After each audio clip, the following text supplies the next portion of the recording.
Okay, so the waistband of your pants has come detached from the pants itself. So this is the waistband, and it should have an opening.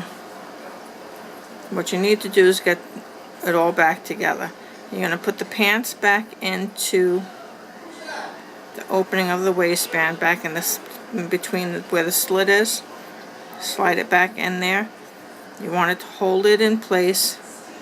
Take a couple of pins, make sure the pin is going through the top piece and the bottom piece and through the center piece, and just pin it back in place to hold it. See, that's in there. That's the back piece. You're putting it in between the two, layering it back inside. Pin it to hold it in place. Then you want to take your needle and thread, and from the back of your pants, you want to start from wherever the hole is and push it through all the layers.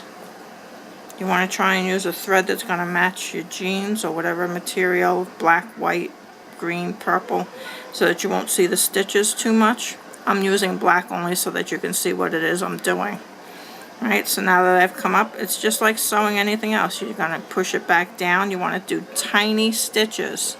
Flip it over, grab your needle, pull it through, tiny stitches.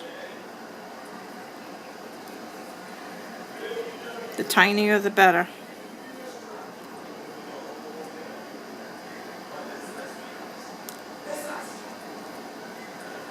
Not too tiny.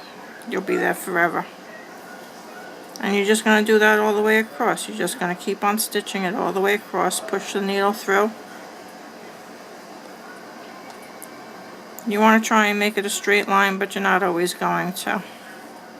And that's why you want the thread to match whatever the material is. And you want to make sure that you get that. See, I'm not in on that bottom piece of material. You want to make sure you get all your layers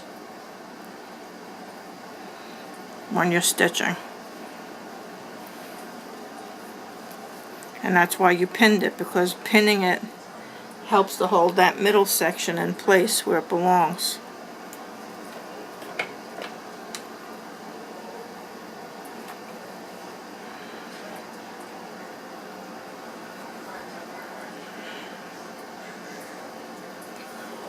And you're going to do that all the way across. What I would do, because you're hand stitching it, when you get to the end, I would turn around and go back in the other direction. Let's just say right now I'm at the end, and I made that a very big stitch. That's a very big gap. But when I got to the end, I would then turn back around, and I came up here, so I'm going to go down where my last stitch went down. And I'm going to go over here. And that should come up roughly in the same spot where that last stitch was there. And then I'm going to come down on this stitch here. You're not so much concerned about the back as you are about the front. See that stitch is there?